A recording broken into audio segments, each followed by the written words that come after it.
ஒரு அம்மாவுக்கு 2 குழந்தை பிறக்குது. ஒரு குழந்தை இறந்து போயிருக்கு, ஒரு குழந்தை உயிரோடு இருக்கு.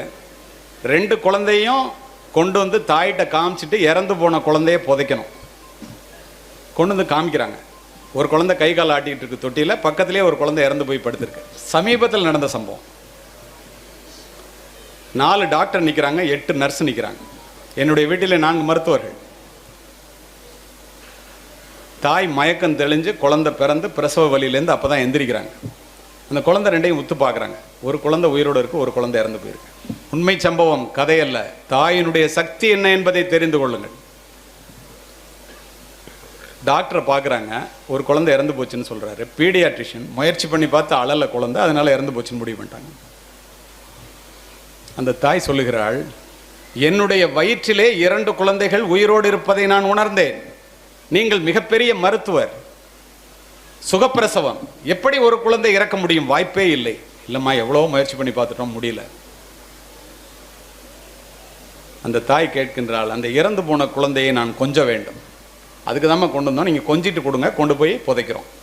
அந்த தாய் வாங்கி தோளிலே கிடத்தி கொண்டு இறுக்கமாக அந்த குழந்தையை அணைத்து கொண்டு கதறி கதறி அழுகின்றார். புருஷன் சொல்கிறார், பக்கத்தில் இருக்கிற கணவன், ஒரு குழந்தை உயிரோடு இருக்க, அழாத, பச்சை உடம்பு அப்படிங்கிறார். கையை தட்டி விட்டாங்க. புதைக்கிறதுக்கு குழந்தைய கொடுன்னு டாக்டர் கேட்குறாங்க, நர்ஸு கேட்குறாங்க, கையை தட்டி விட்டாங்க.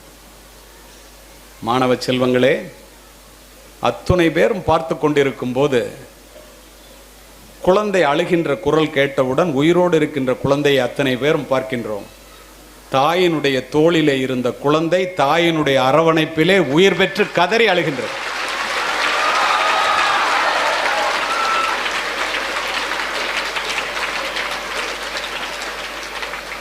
மருத்துவம் தாயினுடைய அன்பிற்கு முன்னால் பொய்த்து போனது.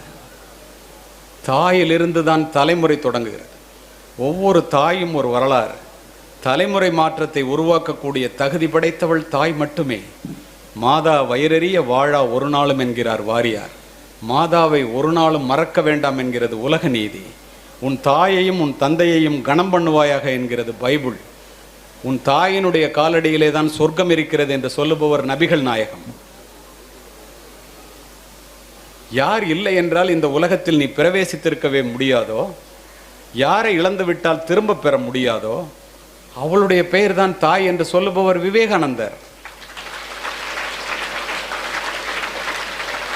என் தாயினுடைய காலடியிலே தான் சொர்க்கம் இருக்கிறது என்று சொல்லுகிறார் நபிகள் நாயகம்.